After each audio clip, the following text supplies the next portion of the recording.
মাস কয়েক আগেই রাজ্যে সম্পন্ন হয়েছে পঞ্চায়েত নির্বাচন। সেই নির্বাচনের আগে উন্নয়নের ঢালাও প্রতিশ্রুতি দেওয়া হয়েছিল বাংলার শাসক দলের তরফে। তবে সেই উন্নয়নের ছিটে ফোঁটাও দেখা মেলে না মুর্শিদাবাদের সাগরদিঘি ব্লকের মণিগ্রাম পঞ্চায়েতের বিভিন্ন এলাকায়।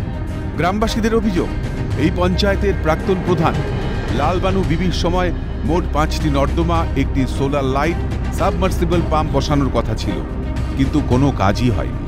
অভিযোগ, কাজ না করেই প্রায় 8,35,000 টাকা তুলে নেওয়া হয়েছে। প্রশাসনের বিভিন্ন স্তরে অভিযোগ জানালেও কোনো সুরাহা হয়নি। এই দুর্নীতির তদন্তের দাবি করেছেন স্থানীয় বাসিন্দারা। কাজের জন্য কোনো কাজ, আমাকে রাস্তার কোনো কাজ হয়নি, টাকা উঠে গেছে।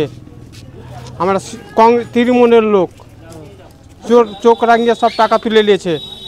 কে তুলেছে? ওই তারা ছিল ইয়াতে অঞ্চলের লোক, তারাই মেম্বার, আগে প্রধান, এমনুল প্রধান, ওর সামনে কেউ কথা বলতে পারবে। তাই জন্য আমরা এই রাস্তা, লাইট, ট্রেন সব বন্ধ হয়ে গেছে, কাজই করেনি, টাকা নিয়ে নিয়েছে।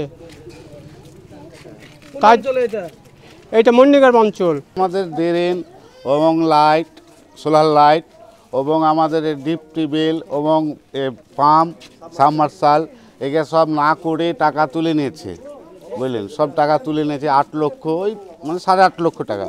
জানেন, তারা পার্থক প্রধান, মেম্বার যা ছিল ওরা, হ্যাঁ, আর কন্ট্রাক্টর ছিল 4 জন, তারা তুলে নিয়েছে। ও 111 ওয়ার্ডের আমাদের 8.5 লক্ষ টাকা দুর্নীতি হয়েছে। আমি এখন বর্তমান মেম্বার, আমি তদন্ত করে দেখেছি।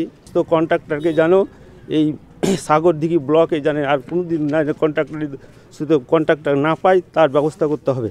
না, মোটেই কাজ করেনি, টাকা উঠে গেছে, টাকা সব উঠে গেছে। 7 মাস আগে টাকা পেমেন্ট পেয়ে নিয়েছে, কাজ একটাও করেনি।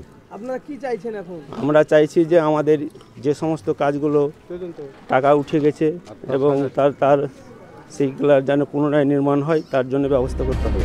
সাগরদিঘি ব্লকের মণিগ্রাম পঞ্চায়েতের বিরুদ্ধে দুর্নীতির ভুরি ভুরি অভিযোগ উঠলেও কোনো পদক্ষেপ নেয়নি প্রশাসন। এর দায় কি প্রশাসনের নয়? মাইনুল ইসলামের রিপোর্ট, ক্যালকাটা নিউজ।